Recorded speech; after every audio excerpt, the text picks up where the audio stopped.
The Grand Assembly Hall of the Galactic Council stretched out like a massive metal cave filled with bright lights. Thousands of seats rose up in curved rows, each one holding a different alien species. The air buzzed with the sounds of many languages being translated through small devices that floated near each delegate's head.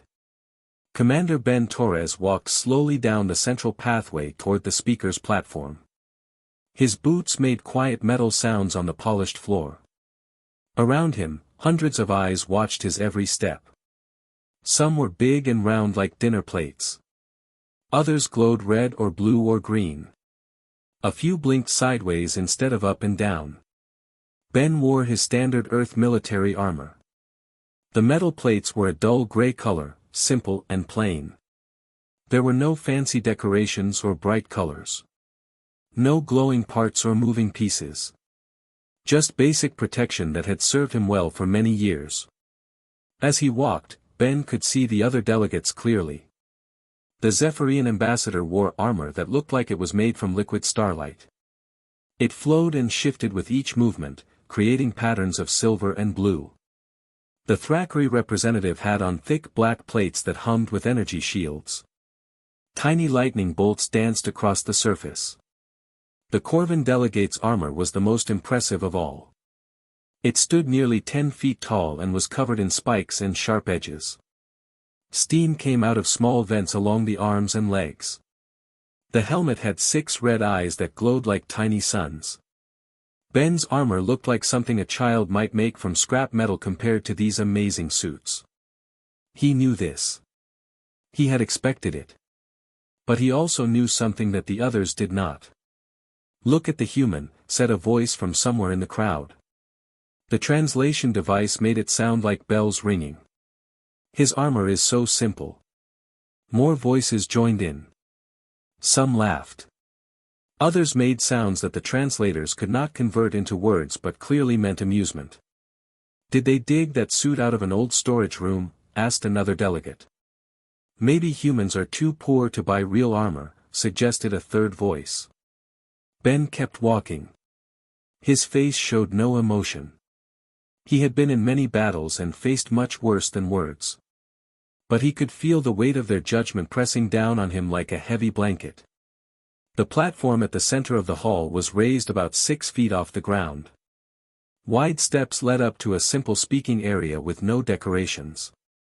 This was where representatives from new species had to prove their worth before joining the Galactic Council. As Ben climbed the steps, one voice rose above all the others. It was deep and strong and filled with confidence. "Citizens of the galaxy," the voice called out. "Look upon this creature that calls itself human." Ben stopped at the top of the platform and turned toward the voice. In the front row of seats sat Ambassador Vex of the Crothery Empire. She stood up as she spoke, revealing her full impressive size. Vex was nearly 8 feet tall. Her skin was covered in dark green scales that looked harder than most metals. Each scale caught the light and threw it back in sharp flashes. Her arms were thick with muscle. Her hands ended in claws that could probably cut through steel. She wore armor too, but hers was clearly ceremonial. It was made of polished gold with red gems set into intricate patterns. The chest piece showed the symbol of her empire, a star surrounded by 2 curved swords. The armor enhanced her natural beauty and power rather than hiding it. "Look at how this human hides behind metal walls," Vex continued. Her voice carried easily to every corner of the massive hall. "What kind of species needs such protection just to attend a peaceful gathering?" The hall grew quieter. Many delegates leaned forward to listen more carefully. Vex was known throughout the galaxy as both a skilled diplomat and a great warrior. Her words carried weight. "On my home world," Vex said, "even our younglings have scales stronger than that primitive metal. This human covers himself like he expects to be attacked at any moment. What does this tell us about his people?" Ben stood perfectly still. His hands remained at his sides. His breathing stayed calm and even. Inside his helmet, his eyes watched Vex carefully. "Perhaps," Vex continued, "humans are simply too weak to survive without artificial protection. Maybe their soft skin tears at the slightest touch. Their bones break from gentle pressure. Their organs fail when faced with any challenge. More laughter came from the crowd now. Some delegates began talking among themselves, agreeing with Vex's assessment. The Galactic Council, Vex announced, is meant for strong species. Races that can survive the challenges of space exploration and colonization. Groups that can defend their territory and protect their allies. She gestured toward Ben with one clawed hand. What can we expect from beings who need metal shells just to feel safe in a simple meeting hall? The Thackeray delegate stood up next. His species looked like walking rocks with arms and legs. When he spoke, his voice sounded like gravel falling down a mountain. The Crothery ambassador speaks truth, he rumbled. Strong species show their natural capabilities. We do not hide what we are. To prove his point, the Thackeray delegate flexed his arms. His skin, which really was made of living stone, cracked and reformed with sounds like breaking concrete. The demonstration was clearly meant to show natural toughness. A delegate from the insect-like Zixan collective buzzed in agreement.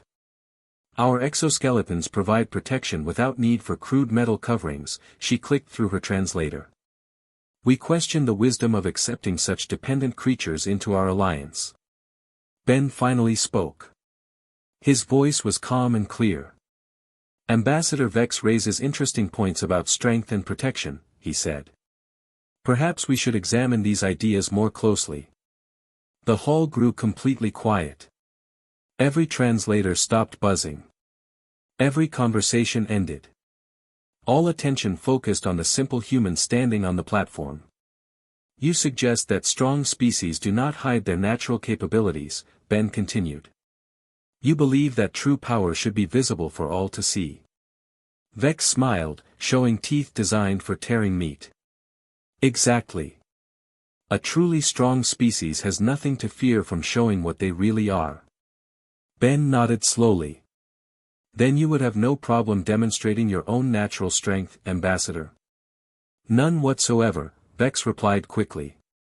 She had not expected this response, but she was not about to back down in front of the entire council.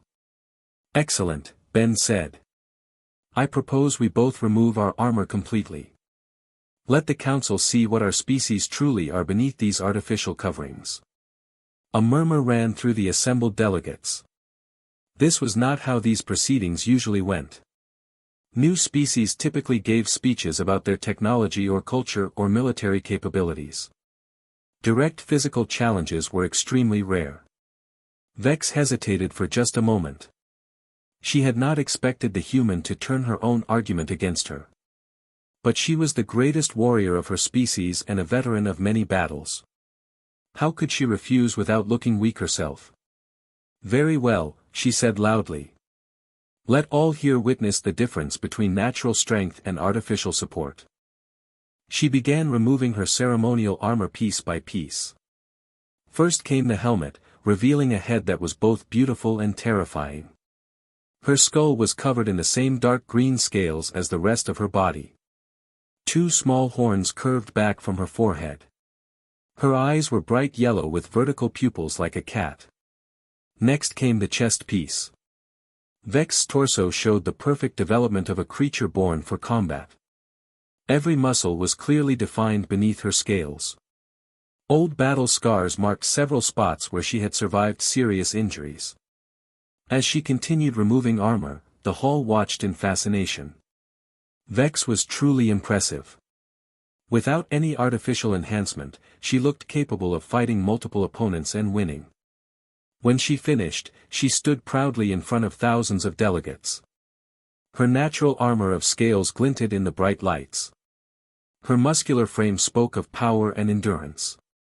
Her confident stance showed that she feared nothing. Behold, she called out, a Crothery warrior in natural form. This is what strength looks like without hiding behind metal shells. The crowd murmured appreciation. Even species that were not traditionally warriors had to admit that Vex was impressive. Now all eyes turned to Ben. He stood quietly for a long moment, considering what was about to happen. Once he began removing his armor, there would be no going back. The council would see exactly what humans really were. The decision would affect not just his own future, but the future of his entire species. Ben reached up and began unlatching his helmet. Ben's hands moved slowly to the latches on his helmet. The metal clasps made small clicking sounds in the silent hall. Every eye in the massive space watched his fingers work. Some delegates leaned forward in their seats to get a better view. The helmet came off with a soft hiss of escaping air. Ben's face was revealed to the assembly for the first time. He had short brown hair and calm blue eyes. His skin was pale, like many humans who spent time in spaceships. But there was something else that made several delegates gasp quietly. A long, thin scar ran from his left temple down to his jaw. The mark was old and well-healed, but clearly visible. It spoke of some past injury that would have been serious when it happened. Ben set his helmet down on the platform beside him. Then he reached for the shoulder plates of his armor. The human proceeds as agreed, Ambassador Vex called out to the crowd. Let us see what natural strength his species possesses. Her voice still carried confidence, but there was a small note of curiosity now. The scar on Ben's face had been unexpected. Most species that needed armor for protection kept their skin unmarked and perfect. The shoulder plates came away with more clicking sounds. Ben's arms were now visible from elbow to wrist. The assembled delegates could see that his arms were well muscled, but that was not what caught their attention. More scars marked his skin. Some were thin lines like the one on his face. Others were wider marks that looked like they had once been deep cuts. A few appeared to be burn marks from some kind of energy weapon. Interesting, murmured the Thackeray delegate. His rocky features showed confusion. Why does the human bear marks of battle if his species requires armor for protection? Ben continued removing pieces of his suit. The arm guards came next, revealing more of the same pattern. Old injuries that had healed completely but left permanent marks. Some of the scars formed interesting patterns where multiple wounds had overlapped. The hall was growing quieter with each piece of armor that hit the platform. What had started as mockery was turning into curiosity. The delegates were seeing something they had not expected. Perhaps, suggested a delegate from the aquatic nereid species, these marks are decorative. Some cultures practice ritual scarring for ceremonial purposes. But even as she spoke, her voice carried doubt. The scars on Ben's arms looked too random and too realistic to be decorative. They appeared to be the result of actual damage that had somehow been survived and healed. Ben removed the chest plate next. This was the largest piece of his armor and it came away slowly. When it finally separated from his body, the entire hall fell into complete silence. Ben's torso was a map of survival. Dozens of scars marked his chest and stomach. Some were clearly from cutting weapons, straight lines that had once been deep wounds. Others were circular marks that looked like bullet holes or plasma burns. The most impressive mark was a long, curved scar that ran from his right shoulder across his chest to his left side. It looked like something with very large claws had tried to tear him open. The fact that he was standing there alive meant he had somehow survived an encounter that should have been deadly. By the 7 moons of Crother, Vex whispered. Her voice was no longer mocking. What manner of creature leaves such marks? Ben looked up at her calmly. The creature that gave me this one, he said, touching the large curved scar, was called a razor cat. They hunt in packs on the planet where my ship crashed. This particular cat was about 12 feet long and weighed roughly 800 pounds. The hall remained silent, but now the silence was filled with attention rather than mockery. I had no weapons, Ben continued in the same calm voice. My armor was damaged in the crash. I fought it with my hands and whatever rocks I could find. A delegate from the bird-like Aryan species made a sound of disbelief. Impossible. No soft-skinned creature could survive such an encounter. Ben smiled slightly.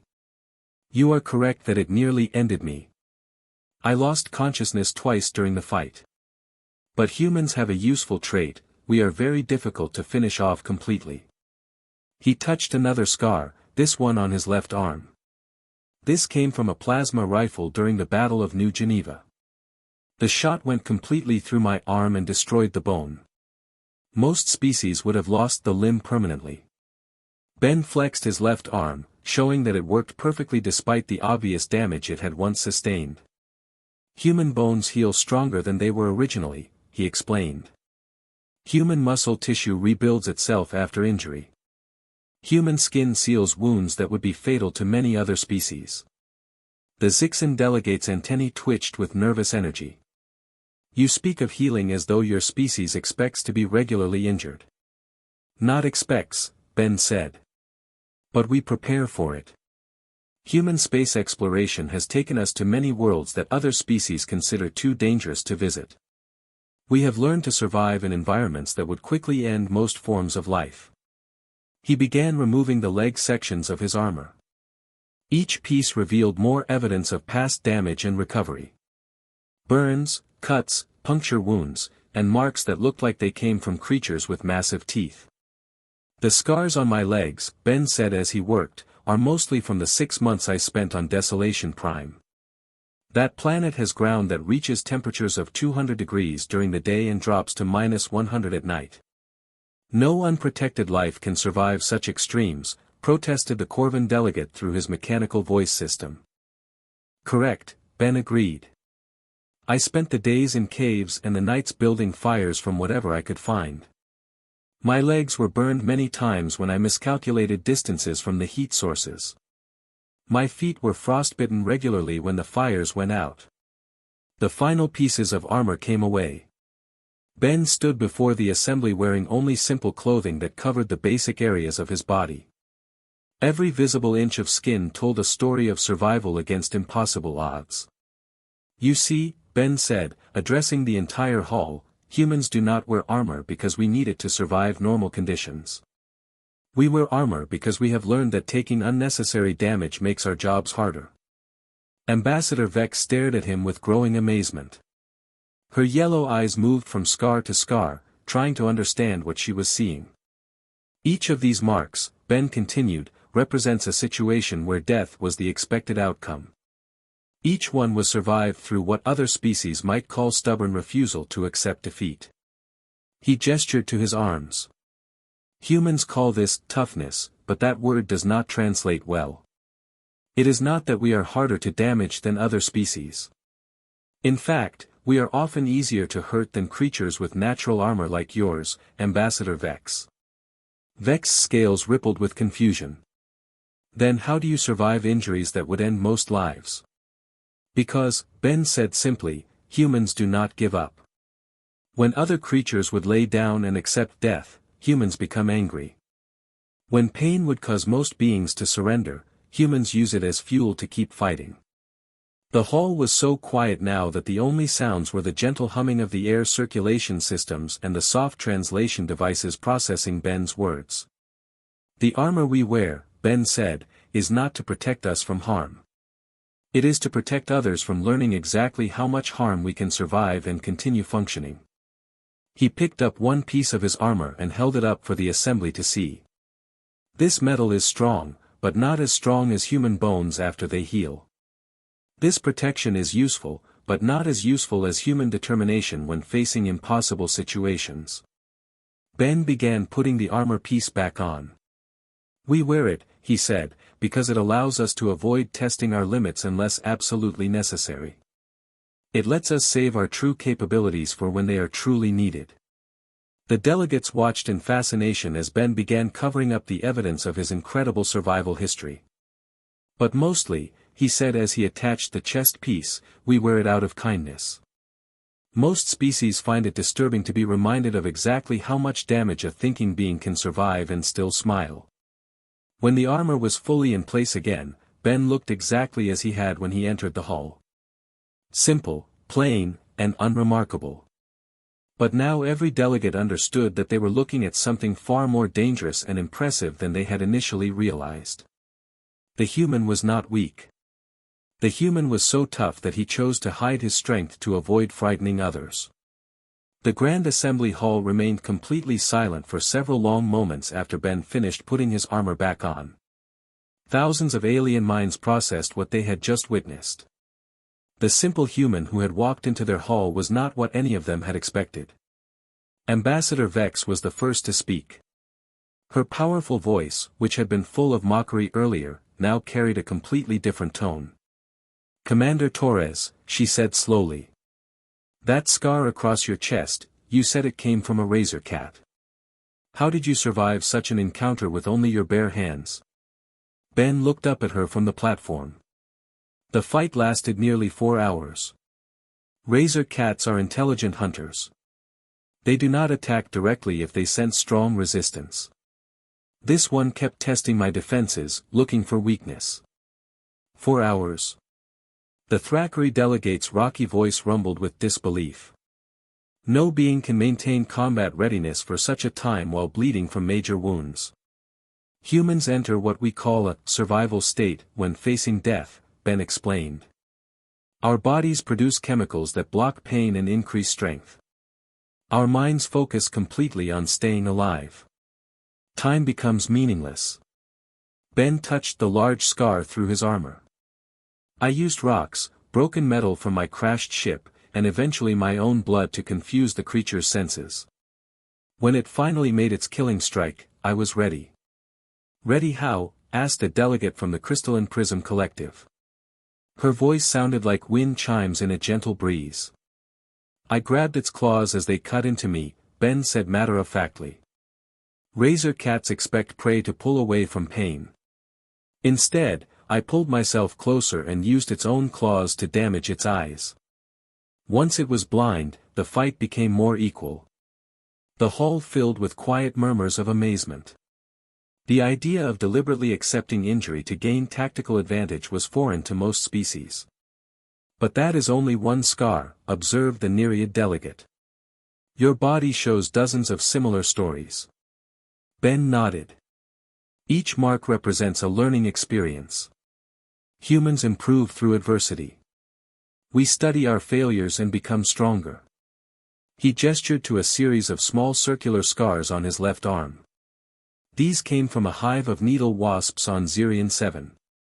Each sting contains enough venom to paralyze most creatures. I was stung 47 times before I found their weakness." "You survived 47 doses of paralytic venom?" The Aryan delegate's feathers ruffled with shock. "Human bodies adapt quickly to toxins," Ben explained. "After the first dozen stings, my system began building resistance. By the time I reached their hive center, the venom had little effect." "Why did you continue toward the hive after being stung?" asked Vex. Her yellow eyes showed genuine curiosity now instead of mockery. "My research team was trapped inside," Ben said simply. "Humans do not abandon their companions. We consider this more important than personal safety."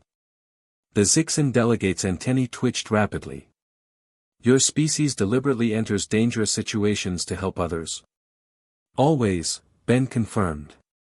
"Individual survival means nothing if our group fails. This is perhaps the most important human characteristic: we are stronger together than apart." He pointed to burn marks on his right hand. "These scars came from the reactor explosion on Mining Station Omega. The automatic systems failed during an emergency. Someone had to manually restart the cooling system." "Manual restart during a reactor emergency?" The Corvin delegate's mechanical voice conveyed shock. "The radiation levels alone would cause immediate death." The levels were indeed lethal, Ben agreed. But humans can function for short periods even with severe radiation exposure. I had approximately 3 minutes before complete system failure. The restart took 2 minutes and 40 seconds. "What happened to you after?" asked the Prism delegate. "I spent 6 months in medical treatment while my body repaired the radiation damage," Ben said. "Human cells regenerate even from severe damage if given proper support. The doctors said my case was impossible, but humans often achieve impossible things." Ambassador Vex stepped closer to the platform. Her massive form moved with careful respect now instead of the aggressive confidence she had shown earlier. "Commander Torres, I owe you and your species a profound apology," she said in a voice that carried clearly through the hall. "I judged humans based on appearances rather than understanding. This was the action of a fool, not a warrior." "No apology is necessary," Ben replied calmly. "Your reaction was logical based on available information. Many species make similar assumptions when they first encounter humans." "But it was wrong," Vex insisted. "I mocked your people as weak when the truth is that you are among the strongest beings I have ever encountered. Your scars are not signs of frailty, they are medals of honor that tell stories of incredible courage." She turned to address the entire assembly. "Citizens of the galaxy, we have witnessed something remarkable today. This human has shown us that true strength is not the absence of damage, but the ability to endure damage and continue fighting." The Thackeray delegate stood up slowly. "I too must apologize for my earlier words. My people pride themselves on natural toughness, but what Commander Torres has described goes far beyond physical durability. It speaks of an inner strength that cannot be broken." "Yes," agreed the Aryan delegate. "We birds understand the courage required to leave safety and explore dangerous territories. But humans seem to seek out danger specifically to help others. This is not weakness, it is a form of bravery we had not previously encountered." Ben listened to their words with the same calm expression he had maintained throughout the entire proceedings. "Humans do not consider our actions particularly brave," he said. "We do what needs to be done. Other people depend on us, so we find ways to survive and complete our missions." "But that is exactly what makes it so impressive," said the Nereid delegate. "You face impossible situations as though they were routine problems to be solved." "Because that is how we see them," Ben explained. "Every challenge is just a puzzle with a solution. Sometimes the solution requires accepting damage or pain, but there is always a way forward if you refuse to give up." The Prism delegate's crystalline form chimed softly as she spoke. "This explains much about human space exploration. Other species avoid planets and regions that we consider too dangerous. Humans establish colonies and research stations in these same locations. Dangerous environments teach valuable lessons," Ben said.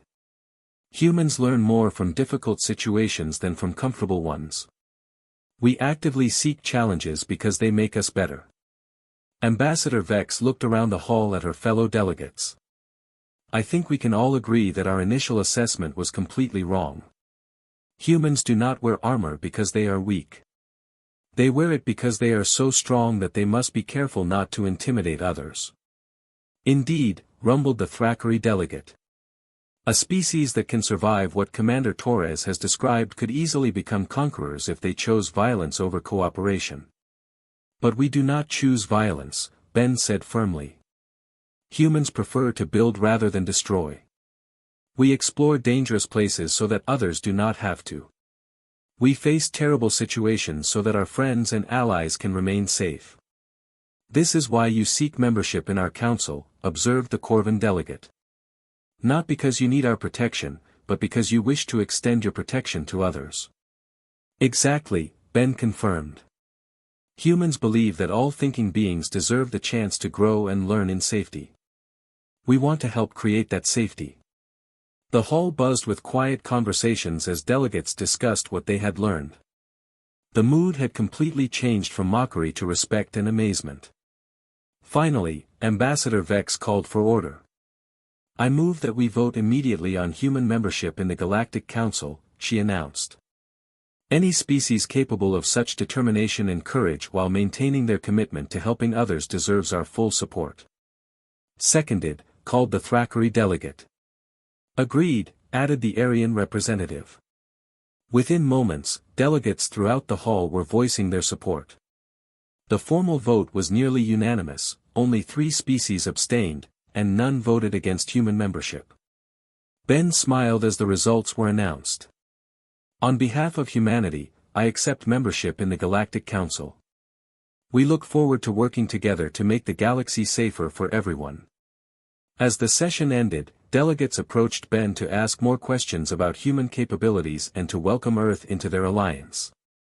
Ambassador Vex was among the first to reach him.